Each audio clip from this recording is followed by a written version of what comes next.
That's where I long to be, with my three good companions, just my rifle, pony and me.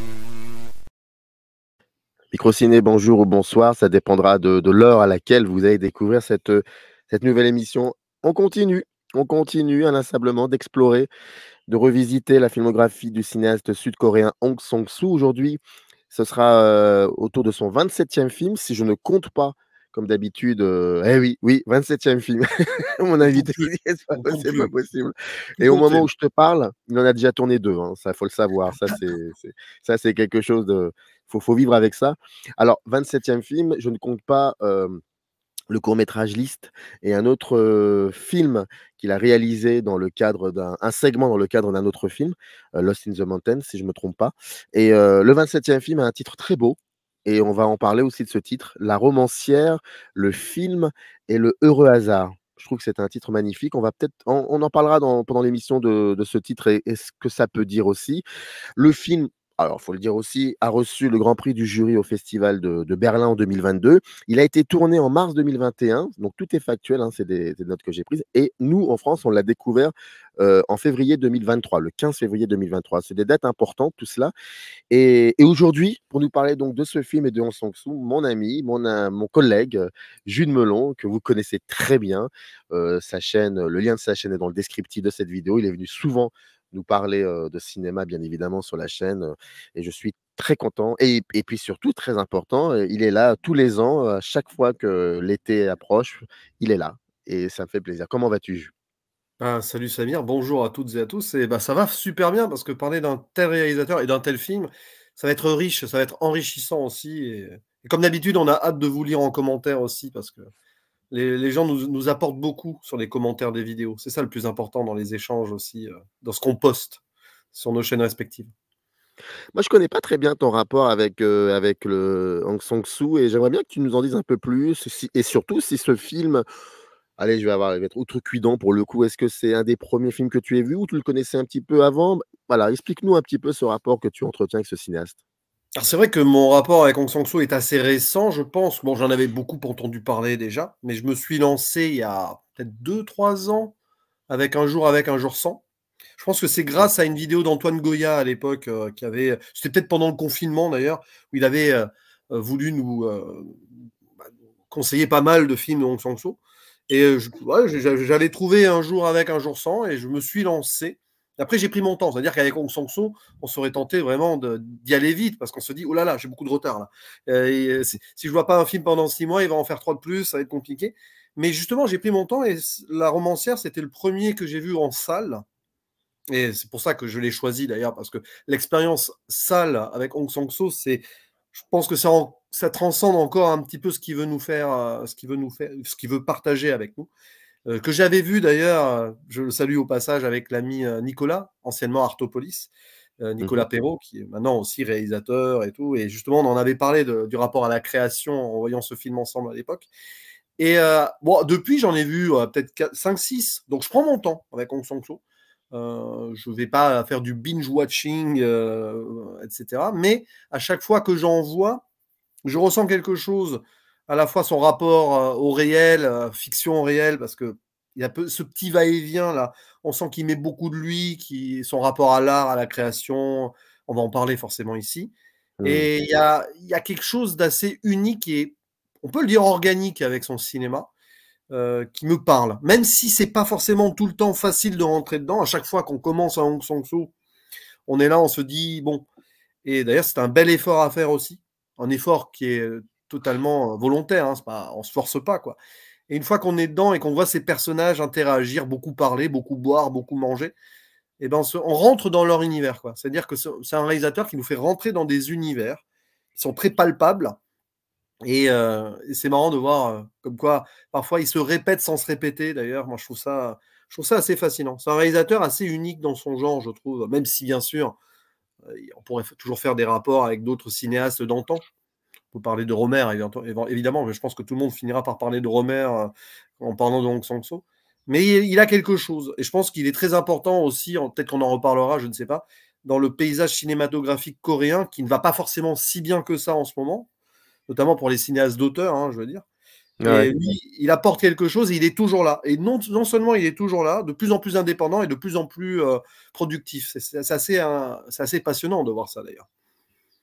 Il y a un de ses tout derniers films qui s'appelle Walk Up, si je ne me trompe pas, où à un moment, le cinéaste, le personnage qui joue le rôle du cinéaste, c'est un personnage qui est assez récurrent d'ailleurs, parle direct, frontalement de cela, de cette difficulté à faire des films, de cette Ouais. très grande difficulté à faire des films. Et d'ailleurs, à un moment même, on apprend que le film qu'il devait tourner ne se fera pas, alors qu'il l'avait préparé pendant un an. Donc, plus on avance dans cette filmo, et plus on Song-Soo ne prend plus de pincettes, il y va frontalement. Heu, on va parler de tout cela, c'est vrai, mais avant cela, je retiens, une petite phrase que tu as dite. Enfin, je veux dire, non pas que les autres ne sont pas intéressantes, mais il y a une chose qui me titille, c'est quand tu parles d'expérience, d'immersion dans la salle de cinéma. Est-ce que tu peux m'en dire un peu plus? Ah bah, surtout sur ce film-là, parce que, bon, à un moment, on en parlera, il y a cette bascule où on voit avec du point de vue de la Mmh. romancière d'ailleurs, hein, qui prend un objectif et qui filme. Donc, il y a des moments où on rentre dans la façon c'est un film qui part de la création et on a la création d'un film. L'idée de faire un film et presque la création ou le résultat du film qui nous est montré là et il est important de toute façon quand on regarde un Hong Sang-soo, c'est clairement mais plus que d'autres films, des fois on a du mal. Il est vrai, hein, quand on regarde un film chez soi, on peut être perturbé par des petits trucs à droite, à gauche et tout. Pour un Hong Sang-soo, il faut vraiment se mettre en condition. Voilà. Faut pas commencer un Hong Sang-soo en commençant à pianoter sur son téléphone et tout, parce que sinon, on va pas rentrer dans le truc, dans le délire. Plus que le délire d'ailleurs, dans le truc. Et là, en salle, il y a quelque chose qui nous met directement dans le monde d'Hong Sang-soo, encore plus frontalement en fait. Enfin, moi, je l'ai ressenti comme ça sur la romancière. Hein. Je pense que c'est pour beaucoup de gens pourraient dire Hong Sang-soo, bon, c'est pas vraiment un cinéma de la grande technique et tout, on peut voir ça même sur son téléphone, sur son Encore que, écran. encore que, Bah, encore que. moi, je dirais au contraire que encore plus qu'un blockbuster hyper visuel, c'est le genre de film à voir en priorité en salle. Alors évidemment, c'est compliqué parce qu'il est rarement très bien distribué, le monsieur. Là, par exemple, pour la romancière, je crois qu'il y avait eu une trentaine de salles et encore peut-être la moitié sur Paris ou pas la moitié, mais un bon tiers. Mais c'est pour ça que j'ai vraiment pointé ce film-là. J'aurais pu en choisir un autre, enfin, j'en ai pas vu énormément encore, hein, mais en plus parce que je l'aime beaucoup. Évidemment, ça ne gâche rien. Parce que je pense qu'il y a un dialogue qui se fait encore plus fortement en salle sur un cinéma de Hong Sang-soo. On peut dire ça d'autres réalisateurs de plein de films selon les expériences, bien sûr. On peut très bien adorer un film qu'on découvre à la maison, évidemment. Heureusement d'ailleurs, parce que sinon il y a certains films du patrimoine qu'on ne pourrait jamais vraiment aborder. Et bien là, il s'est passé. On était témoin avec Nicolas à côté de moi, qui même avait un moment à pleurer devant le film. On en avait parlé ensemble.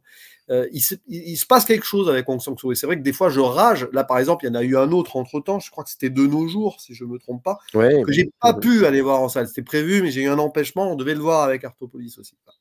Et j'étais pas content. Du coup, depuis, j'ai pas essayé de le rattraper, mais je le verrai un jour. Hein. Donc voilà, je sais pas pourquoi sur ce cinéaste-là, parce que je sais que beaucoup de gens diraient oui, mais bon, c'est des plans fixes, il n'y a rien de super spectaculaire, tu peux le voir sur ton écran.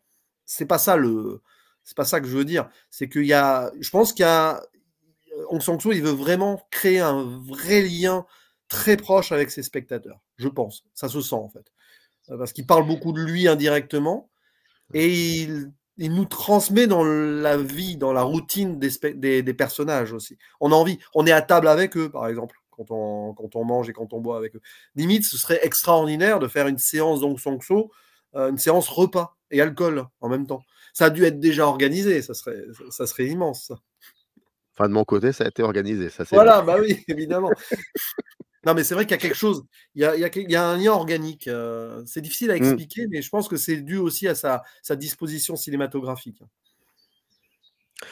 Alors, il faut savoir aussi que chaque film d'Hong Sang-soo, ça c'est une banalité ce que je dis, mais c'est pas grave, ça raconte aussi des histoires, c'est très important. Pour le cas de La romancière, le film et le heureux hasard, quand on prend n'importe quel, enfin quand on prend le synopsis sur n'importe quel, site ou revue, on y voit 2-3 phrases. C'est Jun-hee, une célèbre romancière, retrouve une amie libraire qu'elle n'a pas vue depuis longtemps. Et ensuite, elle va croiser un réalisateur et une jeune actrice. Bon, ça, c'est très minimaliste, mais ça n'est pas que ça. Je disais au début de l'émission que le film avait été tourné en mars 2021. En mars 2021. Ouais. Et donc, bien évidemment, ça rappelle aussi le confinement et tout cela. Et j'aurais voulu savoir, toi, de ton côté, est-ce que cet aspect-là, d'une part, ne t'a pas échappé? Et puis, si c'est le cas, est-ce que ça, selon toi, ça a participé aussi dans la construction du film? Oui, oui, oui. Bah, déjà parce qu'il y a des scènes où ils sont masqués, bon ça c'est, Oui. l'aspect frontal directement, mais même ça, je pense que Hong Sang-soo, il a utilisé ça, mais de façon, directe sur l'une des premières rencontres, bah, la deuxième rencontre du coup, entre la romancière et le réalisateur et son assistante épouse du coup, Mmh. et où ils se reconnaissent pas de suite et cetera, où ils se redécouvrent autrement. C'est-à-dire que le masque fait que ils sont là, il y a quelque chose, tiens, c'est cette personne, peut-être, peut-être pas. Et il y a une idée de, bah, déjà d'ancrer le film dans cette époque, bien sûr, forcément. C'est un cinéma contemporain qui s'est tourné à ce moment-là et il a voulu parler aussi de toute façon du monde contemporain avec la création, etc. Et l'idée de, quand les masques tombent, justement, ah tiens, c'est toi et tout. En plus, cette rencontre avec le réalisateur, on sent qu'il y a un tout petit malaise parce qu'on apprend que le réalisateur, il a pas, c'est pas qu'il a pas voulu, c'est qu'il a pas pu adapter un des romans de la romancière, elle lui en veut un peu, parce que lui, il dit que c'est plutôt la production, etc. Et donc, on sent que cette idée, ils mettent du temps à tomber, enfin, c'est surtout la romancière qui met du temps à tomber le masque, je crois, dans cette scène, dans une magnifique tour d'observation, d'ailleurs. Une scène confinée, d'ailleurs, hein, parce que là, ils sont Mmh. confinés dans la tour et après, ils vont s'ouvrir vers le parc. Et il y a cette idée qu'elle garde le malaise avec le masque un petit peu, avant ensuite de le tomber et d'enfin engager la discussion, quoi. Mais oui, bien sûr que c'est hyper important, même après dans le parc, ils gardent leur masque, certains, d'autres non. Et ça joue aussi sur peut-être les différents rôles des personnages, dans le sens où ce sont tous des personnages qui ont été et qui ne sont plus, ou qui sont autrement. C'est que la romancière, elle n'écrit plus. L'actrice, elle n'a plus envie de faire de film. Le réalisateur, on ne sait pas trop, il a décidé de changer de perspective un petit peu. C'est un petit peu l'effet inverse. C'est le personnage inverse du réalisateur dans Matin calme, par exemple. Il s'est posé des questions, mais il a envie de faire autrement. D'ailleurs, c'est pour ça que lui, il n'a pas vraiment le masque, hein, de mémoire. Je crois qu'il le tombe très facilement. Donc, ce sont tous des personnages qui ont évolué depuis la rencontre qu'ils ont pu faire avant ou par rapport à l'image qu'ils se font. C'est-à-dire que l'actrice, par exemple, ah tiens, elle est toujours là, ah, vous ne tournez plus, c'est dommage, etc. Donc, peut-être l'utilisation des masques aussi permet de montrer que ce sont des personnages qui ont changé et qui vont réévoluer d'ailleurs au fur et à mesure de ces rencontres. Dans un très beau texte, sur le film, donc chez nos amis de Criticat, il était mentionné le fait, cette question, comment qu'est-ce qu'on peut dire? Comment doit-on dire aussi certaines choses face à un ami qu'on aurait perdu de vue? Donc le confinement pour le coup. Est-ce que est-ce que ce film, en l'occurrence, raconte aussi qu'il va falloir ou qu'il faudra, faire autrement lorsqu'on communique avec quelqu'un qu'on n'a pas vu depuis un certain temps ou quelqu'un qu'on découvre? Est-ce que ça parle de ça aussi, ce film? Ah ben, par exemple, dès le début, indirectement, alors là, il n'y a pas de masque au début, c'est ça qui est intéressant. Non. Quand elle va Mmh. retrouver son ami libraire, elle vient dans la librairie, elle voit des livres et tout, et elle s'esquive de la librairie, elle va s'asseoir à l'extérieur. C'est intéressant parce que finalement, la première rencontre véritable va se faire à l'extérieur, parce qu'elle entend une dispute aussi entre son ami et la jeune employée, c'est toujours intéressant ça. Et quand elle retrouve donc son ex-ami, c'est complètement démasqué. C'est-à-dire que là, au début, on pourrait imaginer que le film a été tourné en 2018, etc. Et elle aussi, d'ailleurs, la libraire, elle aussi, elle a changé parce que c'était une autrice qui a arrêté d'écrire, je crois, et qui a décidé de partager les écrits des autres maintenant. Et c'est vrai qu'au début, c'est ça, c'est un film de retrouvailles, hein, dès le C'est un début, film de retrouvailles, entre mmh. deux amis. Et après, plus tard, avec le poète aussi à la fin, les retrouvailles avec le poète qui va créer des petites tensions, on sent hein, les jeux de regard entre la libraire et la romancière. Moi, ça m'a fait marrer. Il y a un truc qui me fait beaucoup rire à la fin. Je ne sais pas si on a prévu d'en parler, mais le regard de la libraire quand elle apprend que la romancière et le poète ont eu une relation. C'est Mais pour ça que c'est les temps fixes. intéressant. C'est intéressant ce que tu dis. Alors, je rappelle juste une chose, c'est que l'article en question que je citais est un article qui a été écrit par Robin Vaz. Voilà, il faut quand même dire les choses, Robin Vaz. Donc, je mettrai aussi le lien de cet article dans le descriptif de la vidéo. Ce rapport à la, pas à la drôlerie, mais aux situations extrêmement cocasses, il, y a une, il a une manière en Song Soo, même dans ses précédents films et dans les films qui vont arriver juste après, il a une manière comme ça de. Enfin, sa manière de rendre les choses cocasses, c'est toujours la même, même dans d'autres situations qui sont un peu dramatiques, c'est de toujours suspendre le temps. C'est ce qui rend Ouais. encore plus bizarre. C'est très déroutant. Même, on ne sait pas trop s'ils font en rire ou en pleurer. Et il y a beaucoup de cela dans ce film, je trouve. Ah, mais c'est pour ça que alors, les plans fixes et tout au cinéma, s'ils existent, c'est pas pour rien. Et Hong Sang-soo, à chaque fois il les fait durer, hein. Les plans fixes, c'est pas, bah, ça dure un bon moment. En gros, c'est un plan séquence fixe, hein, souvent, hein, la plupart du temps, avec parfois des petits zooms, hein, comme ça. Mais il y en a 2 dans le film là qui sont hyper importants sur où on porte notre regard. C'est pour ça qu'en salle aussi, c'est merveilleux ça. Parce que tu as un plan fixe, tu les vois parler. Et à un moment, tu les écoutes, tu regardes le plan fixe et tu vas essayer de diriger ton regard vers des détails potentiellement. Et dans le film, donc il y a ce moment avec la libraire qui fait la gueule hein, quand elle apprend que son amie romancière a une relation avec le poète, parce qu'on sent qu'elle a une relation avec le poète. Enfin, il doit y avoir une histoire comme ça. Elle n'était pas au courant. Et puis plutôt aussi quand elle mange, enfin c'est la jeune actrice et la romancière qui mange, je ne sais pas si c'est des ramen ou autre chose d'ailleurs, avec la petite fille à l'extérieur. Le moment avec la petite fille, c'est peut-être l'un des instants de cinéma de l'année dernière que j'ai vu en salle qui m'a le plus marqué, dans le sens où on s'était posé la question avec Nicolas d'ailleurs, est-ce que c'était écrit dans le script ou est-ce que c'est en tournant et tout, qu'il y a une petite fille qui s'est arrêtée parce qu'elle avait une caméra et que Hong Sang-soo a décidé de garder ça. Ça, on le saura jamais. Ou, je ne sais pas s'il s'est exprimé dessus d'ailleurs. Et parfois, même, j'ai envie de dire, on n'a pas envie de savoir. On va dire que c'est la magie du moment. Et du coup, ces moments, voilà, pour revenir à ce que tu disais, ces moments de plan fixe, de rencontres, de retrouvailles, de discussions, nous, ça nous implique le spectateur, parce que c'est ça aussi le travail enfin, le travail. Nous, spectateurs, on regarde le film et avec un plan fixe qui dure, on regarde, on voit comment ça évolue et les visages changent selon ce qui est dit. Parfois, ce qui est dit, c'est pas le plus important, mais à un moment, il y a une phrase qui va changer le truc. Il y a plein de petits. Mais ça, c'est par exemple le moment où il y a la libraire qui regarde en faisant la tronche. Là, je crois que il avait fait ça au moins une fois avant dans un film que j'ai vu. C'est Un jour avec, un jour sans aussi. Où il y a je crois que c'est d'ailleurs l'actrice qui joue, l'actrice là, qui à un moment, elle apprend quelque chose qui lui plaît pas, elle fait la tronche aussi dans Un jour avec, un jour sans. Et c'est pour ça que des fois, et là, ça participe soit à la cocasserie, parce que dans la romancière, c'est cocasse, ou dans le drame pour Un jour avec, un jour sans, parce que c'était pas la pauvre, on la voyait se décomposer, découvrir qui était vraiment la personne qu'elle avait idéalisée. Je crois que c'était un peu ça l'idée. Mais c'est pour ça que il fait passer en fait des émotions à travers ces plans fixes où les gens parlent, soit dans la drôlerie, parce que oui, évidemment, ils boivent, donc plus ça avance, plus ils sont un petit peu éméchés, c'est amusant aussi. Soit des fois dans des révélations ou des prises de conscience. Et là, et c'est vrai que le passage avec le poète à la fin, qui est peut-être le plan séquence le plus long, hein, je pense, du film, il est passionnant d'ailleurs. Avec ce poète qui d'ailleurs à un moment balance un truc du genre sur la fiction et la réalité, là, presque pas en regardant la caméra, mais pas loin. Il y a toujours des moments très forts dans ces plans séquences-là, notamment les plans attablés. Surtout ceux-là, en fait. Des moments de vie, quoi. C'est des moments Des de moments vie. de vie. Ouais. Oui, mais regarde, toi, tu cites beaucoup Un jour avec, un jour sans, c'est important parce que, et ça, il le fait aussi dans ses précédents films, il y a toujours cette même situation qui est répétée, mais différemment, et qui est déclinée. Mmh. Pour toi, comment on pourrait interpréter ça dans ce film en l'occurrence?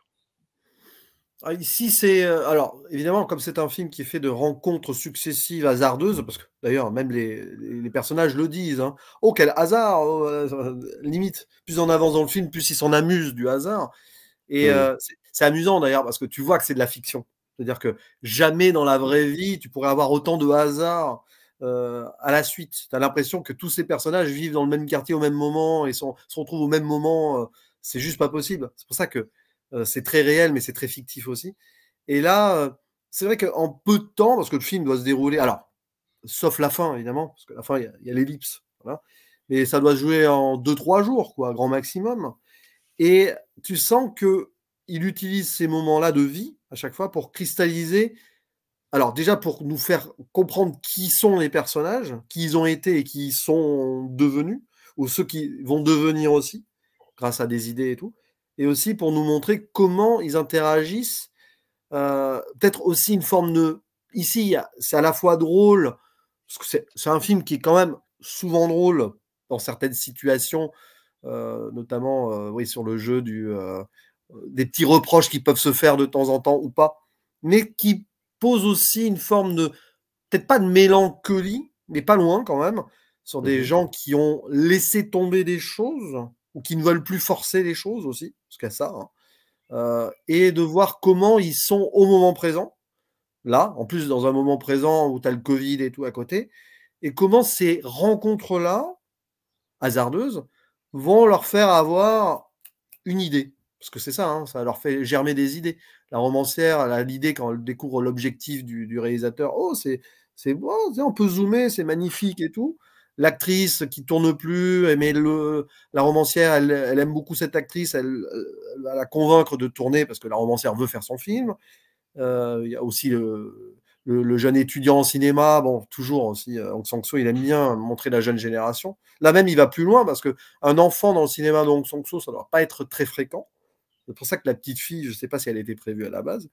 Et en fait, il fait évoluer ces personnages, leur faire à la fois un bilan de ce qu'ils ont été, de ce qu'ils sont maintenant et de ce qu'ils sont appelés à devenir. Et c'est pour ça qu'en fait, ces conversations-là, souvent, elles permettent tout ça. Permettent, tiens, voilà, tu deviens quoi, tu as fait quoi? Ah oui, tiens, oui, ah oui, c'est vrai, on n'a pas pu faire ce film et tout. Ah tiens, cet objectif. Rien que la scène dans la tour avant le parc, là, elle est assez équivoque, quoi. Et c'est un film qui parle d'aller de l'avant aussi, je pense. C'est ça qui est important. Mais le rapport qu'ils entretiennent avec le monde, les personnages dans ce film, comment tu pourrais les... Est-ce qu'ils ont peur du monde? Je pense à ça parce que, tu vois, par exemple, là, je suis en contre-jour. De temps en temps, je suis en contre-jour. Parfois, je ne le suis pas. Et parfois même, c'est très surexposé. C'est cramé même. Et il y a beaucoup de cela aussi, et pas que dans celui-ci. Hein, je parlais de Walk Up, par exemple. À Walk Up, ça, tout se passe dans un espèce d'immeuble. Et ce que l'on voit de l'extérieur, c'est cramé. Donc, on se Ouais. demande à ce moment-là, est-ce que ça, c'est quelque chose que je n'invente absolument pas, qui a souvent été relevé, le fait d'enfermer pendant le temps d'un film, la durée d'un film, d'enfermer ces personnages. Est-ce que tu sens que les personnages dans ce film sont enfermés? Il y a un peu de ça, bah, c'est amusant parce que c'est vrai que alors pas forcément au début, justement, sur la terrasse de la librairie, ça va encore, quoi. C'est surtout un moment où ils arrivent dans la tour. C'est vrai que j'ai eu ce souvenir-là en sortant enfin, pendant ma séance. C'est la première chose dont j'ai parlé avec Nicolas après en sortant de la séance, c'est le blanc saturé, le blanc très éclatant qu'on voit notamment quand ils sont dans la tour. Tu as l'impression que l'extérieur, tu pourrais imaginer que ça a été tourné en studio et que l'extérieur, c'est juste des néons, mais non, c'est vraiment la tour. Et cette idée que peut-être que dans le moment présent de ce confinement-là, l'idée du confinement, alors là, il n'y a plus de confinement, c'est juste qu'il y a les masques, hein, parce que sinon, ils ne pourraient pas bouger. Dans cette idée-là, le monde a basculé d'une manière ou d'une autre, le Covid, ça a basculé tout le monde. Hein. Et c'est peut-être ça, d'ailleurs, qui leur a permis de faire un examen de conscience, et que après cet examen de conscience, parce on est juste après ça, ces rencontres-là vont leur permettre de rentrer dans une nouvelle vie. Alors, leur rapport au monde présent, il est compliqué à cet instant, même si le réalisateur dit qu'il est allé de l'avant et tout, on sent quand même que bon, voilà. Et ce sont ces rencontres et le fait de retrouver des gens, en fait, dans les deux sens du terme. Imaginons que le film a été tourné après la fin du confinement en Corée. Je ne sais pas s'il y a eu un confinement lors de l'hiver 2021, mais on va dire pourquoi pas. Ça a été tourné en mars, c'est vrai que c'est important parce que la transition hiver-printemps, elle y est dans le film aussi. Et peut-être que ce sont ces retrouvailles-là, ou les retrouvailles avec les gens au sens large. On peut imaginer qu'avant le début, avant qu'elle retrouve la libraire, elle a peut-être passé 2 mois enfermée à essayer d'écrire, mais finalement, elle n'écrit plus. Et ces retrouvailles avec ces gens, parfois des fantômes du passé, un petit peu, leur permet, chacun et chacune, au final, d'aller de l'avant après. Mais aller de l'avant, pas forcément de façon évidente, hein, parce que l'actrice, elle va hésiter vraiment à tourner. Le réalisateur, là, tout, il disparaît du film, hein, d'ailleurs. C'est très amusant parce que la romancière devient le réalisateur, la réalisatrice. Elle fait disparaître une forme de passé pour commencer un nouvel avenir, en fait, l'actrice, la romancière. Parce que la romancière, le film, c'est amusant parce que c'est la romancière qui fait le film. Et c'est un heureux hasard pour elle et pour l'actrice. Et en fait, tu as l'impression qu'ils sont en bascule. Ils font tous une bascule. Enfin, du moins, la romancière et l'actrice réussissent une bascule dans leur existence là, à ce moment-là. Et autour, il y a les personnages qui disparaissent, le réalisateur, des personnages qui, on ne sait pas trop, ils gravitent, comme la libraire au final. C'est marrant parce qu'on a le réalisateur qui disparaît et tu as le poète qui apparaît, quoi.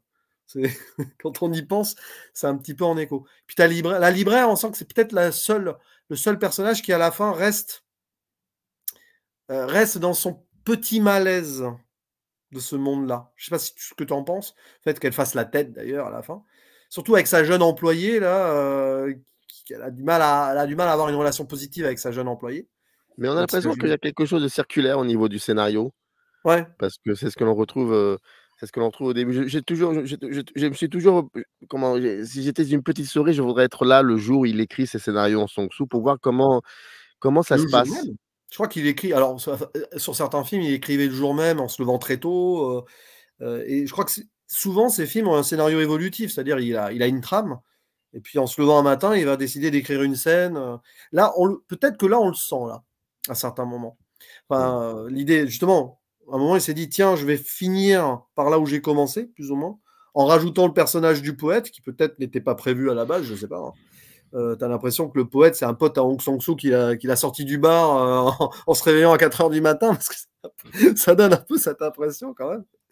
Mais oui, c'est vrai que... après, je ne sais pas s'il opère toujours de la même manière pour écrire ses films, je ne sais pas. Mais il n'y a rien d'improvisé sur le moment. Je crois que les actrices et les acteurs ont le texte, doivent même apprendre le texte très très très vite et tout. Donc c'est au couteau. Mais je pense qu'ils s'autorisent des moments d'improvisation aussi, je pense.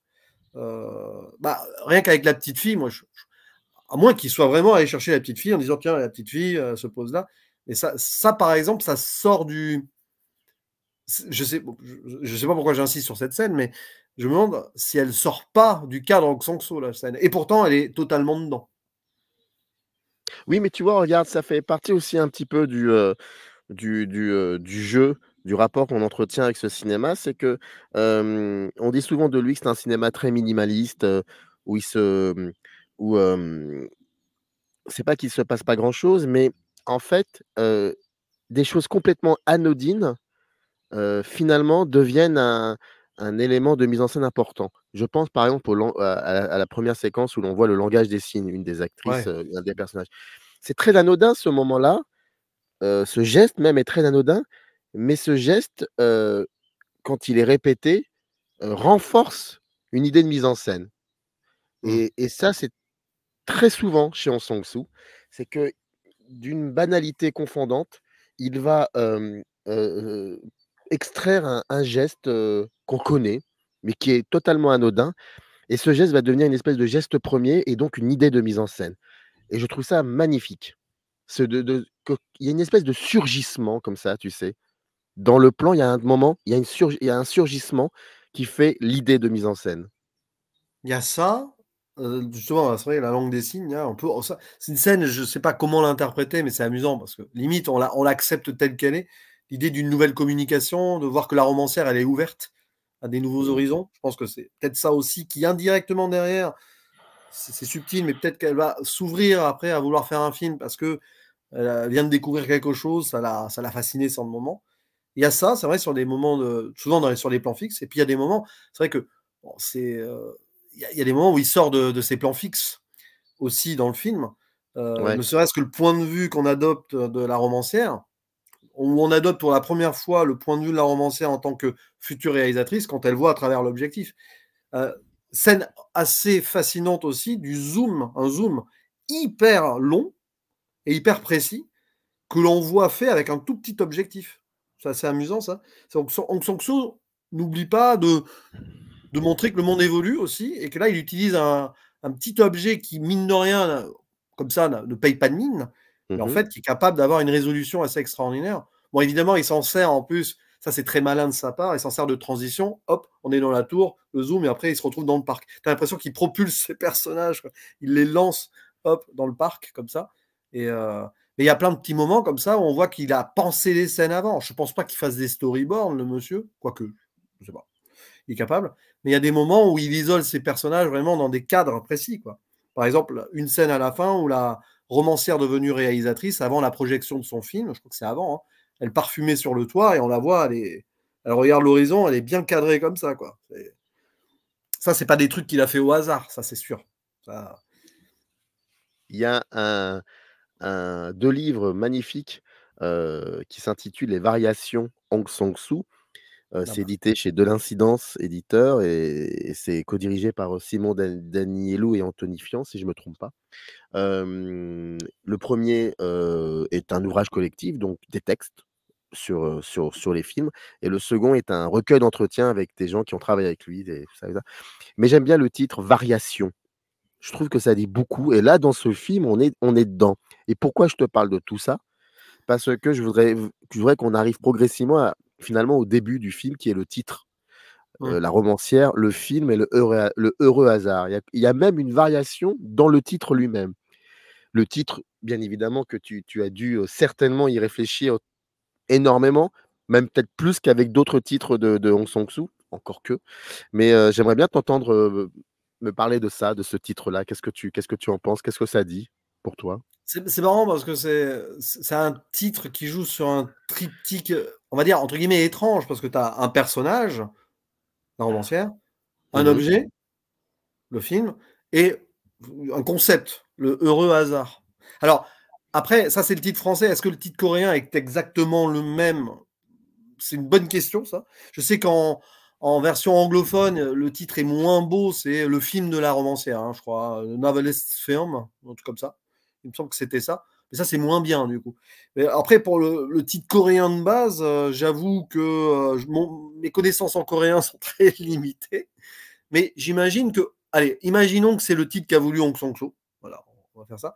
C'est vrai que c'est un choix poétique, c'est un titre un peu poétique quand même. Parce que, hop, une personne qui va être liée à un objet, une romancière et un film, normalement, à part pour des adaptations, c'est pas trop ce qu'on met ensemble. Et un heureux hasard. En fait, rien qu'avec le titre, on comprend de toute façon l'idée, c'est que si la romancière va faire un film, c'est grâce à un heureux hasard. Limite, peut-être le film aurait pu s'appeler La romancière, le heureux hasard et le film. C'est juste que ça sonne moins bien.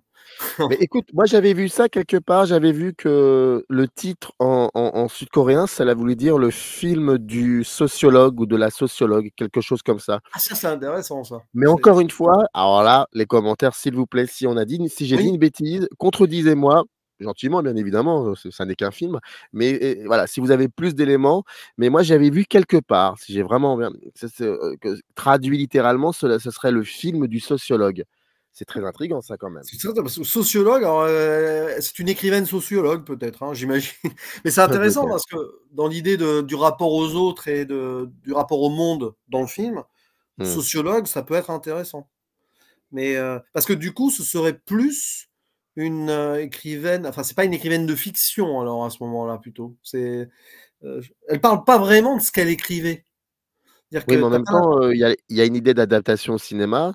Rare les adaptations de C'est vrai. Ou alors, ouais, oui, mais oui, c'est vrai que pour le coup, il y a presque une contradiction sur le fait qu'elle aurait pu avoir son roman adapté. Ou alors, elle a écrit aussi des romans de fiction, en plus d'écrire des... Là-dessus, ça participe au mystère aussi. C'est-à-dire que là, Aung San Suu, il ne va pas nous expliquer tout non plus. On sait qu'elle a arrêté d'écrire. Enfin, elle veut plus forcer les choses, d'ailleurs, c'est ça aussi, hein. Aung San Suu, il montre que ces personnages comme lui ne veulent plus forcer. Mais paradoxalement, même en ne forçant plus, c'est-à-dire que je crois qu'Aung San Suu, il a bossé avec peut-être pas des gros studios, mais avec des studios, il a fait des films, peut-être pas de commande, mais où il n'a pas eu la liberté artistique qu'il voulait au début, même je pense qu'il a quand même eu toujours sa vision, hein. Et que là, maintenant, il est 100% indépendant maintenant. Il fait ce qu'il veut, quand il veut, avec pratiquement aucun budget, et il fait tout, d'ailleurs, hein. celui qui fait le montage, la photographie, Oui, même la alors ça, musique. c'est vrai qu'il est omniprésent, mais là où, mais ayant vu, parce que moi, j'ai eu la chance d'être contemporain de ses premiers films, cette Mmh. fameuse première trilogie qui donne pas son nom et qui en même temps est intéressante pour plusieurs raisons, dont surtout la durée. Je crois qu'il y a même un qui va jusqu'à 2 heures, si je me trompe pas. Et ces films-là, je les avais découverts, non pas, enfin, quand ils étaient sortis en France, c'est là que je les avais découverts. Et ensuite, Turning Gate, La femme et l'avenir de l'homme, etc. Mais j'ai jamais, alors il faudrait se renseigner, mais j'ai jamais ressenti une espèce de complication dans la fabrication des films, dans le contenu, d'accord? J'ai toujours trouvé pour moi, j'avais cette sensation qu'il était libre dans ce qu'il disait, mais que progressivement, plus il avance dans sa filmographie et plus il est difficile de financer des films et voir les derniers où c'est un peu plus compliqué. D'où aussi certainement, une forme d'épuration au niveau des décors, mais aussi au niveau du jeu, des acteurs, des actrices. Et puis surtout, de questionner frontalement certaines choses qui lui paraissent aujourd'hui importantes et gravissimes, ne Et ça serait-ce lui que réussit. dans comment faire un film. Et j'en reviens à ce que tu disais dès le début de l'émission, ce rapport à l'art et à la création. D'ailleurs, je pense qu'on pourra même ça pourrait être même une espèce de conclusion de cette émission. Je rappelle qu'on parle de La romancière, le film et le heureux hasard, qui est le 27e film de Hong Sang-soo. Et ce rapport à l'art et à la création, voilà. Est-ce que ce sont des éléments qu'il aborde frontalement? Ah oui, oui. Bah, c'est pour ça que le film m'a beaucoup plu aussi, c'est que j'aime souvent, après quand c'est bien fait, c'est toujours pareil, hein, mais quand un auteur, à travers son film, se c'est pas qu'il se questionne lui-même, oui, bon, de toute façon, un auteur dans son film, il se questionne tout le temps et il met toujours de lui. Là, en ce moment, je me rattrape les Coppola récents, c'est formidable, hein. Tetro, Twix et tout, c'est voilà. C'est pour ça que j'ai très, très hâte de voir Megalopolis, mais ça, c'est à part. Là, on le voit, il atteint une sorte de maturité de summum où il ose, bon, il y a toujours du Hong Sang-soo dans ses films, mais il ose clairement convoquer le comment faire de l'art. D'ailleurs, ce film, c'est presque un making-of de la création, pas le making-of du film, mais comment l'idée germe d'un film. Et ça, c'est génial, ça. Et hop, déjà l'objectif, tiens, ça lui donne une idée, tiens, ça serait intéressant que je m'y mette. On va dans le parc, oh, il est bien ce parc, ça serait bien qu'on tourne ici. Tiens, ça tombe bien, je tombe sur une actrice que j'aime bien. Ah ben, on va la faire retourner et tout. Alors évidemment, c'est amusant parce que ça, une nouvelle fois, comme je l'ai dit avant, dans la vraie vie, il y a très peu de chances que ça arrive, mais peu importe. Peu importe, il y a sûrement des magnifiques créations qui se sont faites avec des heureux hasards absolus comme cela. Beaucoup de films se font peut-être sur des hasards, hein. Voilà, un auteur, et hop, il se balade dans la rue, ou hop, il voit deux personnages, enfin deux gens qui parlent et tout, se dit, tiens, ah, ça me donne cette idée et tout, hop, on écrit dans un calepin et derrière, on fait un scénario, peut-être, hein. Et là, clairement, il montre comment, aujourd'hui, dans cette Corée où c'est difficile de faire des films, on va dire, indépendants, où le contrôle est là, parce que c'est vrai que la plupart des grands films coréens qui sortent ces dernières années, c'est souvent des coproductions, un peu États-Unis ou Netflix et tout, quand même, hein, la plupart, hein, faut le dire. Et que le cinéma coréen, c'est très américanisé aussi sur certains points. Même certains grands réalisateurs coréens, Park Chan-wook et tout, ils convoquent beaucoup le cinéma américain aussi dans leur œuvre, hein, la plupart du temps. Après, ça dépend, ça dépend de tel film ou tel. Mais bon, là, lui, il garde son identité et au contraire, je pense qu'il va encore plus profondément dans l'identité de ce qu'il veut rester, être. Lui, il veut être l'indépendance même, parce que de toute façon, il a compris. Il a compris depuis quelques années qu'il pourrait peut-être plus faire de films bien financés avec des studios. Donc d'ailleurs, c'est amusant de voir qu'il en fait de plus en plus parce que il a de plus en plus d'idées, peut-être libérées de certaines contraintes. Je pense qu'il y a probablement de ça. Et là, il nous montre la création de ce film. Clairement. Enfin, pas la façon dont il est filmé, mais l'idée de comment il va vraiment le créer. Et le film en lui-même, d'ailleurs, avec Nicolas, quand on l'avait vu en salle, La romancière, on s'est dit, à un moment, il va nous projeter le film. C'est-à-dire qu'il y a la projection à la fin du film qu'il attend, enfin, du film dans le film, hein, voilà, pour faire simple. Et on s'est dit, allez, il va nous le projeter complètement. Sauf qu'on va avoir qu'un seul extrait, qui va, d'ailleurs, le passage en couleur, là, passage en couleur qui signifie peut-être beaucoup de choses, le nouvel espoir peut-être du cinéma coréen, du vrai cinéma coréen qui pense et qui fait ça comme il veut, c'est ce genre de film à petite production, etc., des films vrais qui parlent de la vie. Et le passage à la couleur pourrait signifier cela. Et en fait, ce film qu'on voit là, c'est vraiment l'actrice. J'ai plus son nom en tête parce que c'est quand même l'une des actrices les plus. Kim Min-hee. C'est l'actrice Kim Min-hee elle-même avec sa mère dans ce petit court-métrage-là. Et on se demande si Hong Sang-soo a tourné ça ou s'il a trouvé des vidéos de famille de Kim Min-hee avec sa mère. Et donc, tu as presque à la fin, dans la fiction, il nous montre la vraie réalité, en fait. Peut-être le message, c'est que finalement, le cinéma n'a jamais été aussi proche de la réalité à ses yeux. Même si le poète dit la fiction, c'est la fiction et c'est pas la réalité. C'est marrant parce qu'à la fin, il brouille les pistes, Hong Sang-soo. Tu as le poète qui dit la fiction, c'est pas la réalité. Et à la fin, il nous montre une fiction qui est la réalité, qui est peut-être une réalité avec la maman de son actrice qui cueille des fleurs et tout. Peut-être qu'au final, c'est le message de Hong Sang-soo, c'est que il base son cinéma sur la réalité, sur des vraies choses, mais ça reste de la fiction quand même. C'est très écrit, c'est très très écrit. Ici, ça se sent que c'est très écrit, forcément, mais c'est quand même quelque chose qui est en contact avec la vie, avec la vraie vie, avec la vie des gens. Et peut-être que c'est une façon d'humaniser à nouveau sa Corée à lui. Parce que c'est vrai que la Corée du Sud, c'est pas forcément évident. Hein. C'est un pays qui est très américanisé, qui est très droit, on va dire. Hein. On va dire ça comme ça. Hein. Et peut-être que c'est sa forme de liberté à lui, sa création, de toute façon. C'est sa façon de vivre libre, je pense, à Hong Sang-soo, c'est de créer. C'est peut-être pour ça qu'il crée beaucoup, beaucoup d'ailleurs. Limite, il vit dans ses créations. Enfin, il vit dans son obsession de créer. Et dans Son Yi, si je me trompe pas, il y a un moment, le personnage principal, je crois que c'est qui rencontre Jane Birkin au gré du hasard, et c'est un bon moment. Ouais, Jane Birkin à qui on pense, évidemment. Et qui nous a quittés. Ouais. La romancière, le film et le heureux hasard, le 27e film de Hong Sang-soo. Pour nous en parler aujourd'hui, c'était Jules Melon, qui a une chaîne YouTube. Dans le descriptif, vous avez toutes les informations. Merci beaucoup, Jules, en tout cas, d'avoir nous avoir consacré une quarantaine de minutes. C'est pas évident pour toi ces derniers temps, mais en tout cas, tu es là et c'était intéressant. Merci à toi. Merci beaucoup. Le temps, quand il est positif comme cela, on le prend et ça fait du bien, même s'il y a beaucoup de choses à côté, justement. Voilà, une petite parenthèse comme cela. C'est pour ça qu'on aime le cinéma aussi de temps en temps. Ça nous pose, puis ça nous transpose aussi ailleurs un peu. Mais merci Samir et merci à tous les autres. Hein. J'ai hâte d'écouter tout le monde là parce que ça va être passionnant. Ça va me donner envie d'en voir d'autres très très vite là pour le coup. Et je rappelle que monsieur Jules Melon, c'est chaque jour qu'il questionne le cinéma. Voilà. Donc ça fait vous avez beaucoup de choses à rattraper. Merci à toi Jules, à très vite. Merci. Générique. In the canyon, that's where I long to be with my three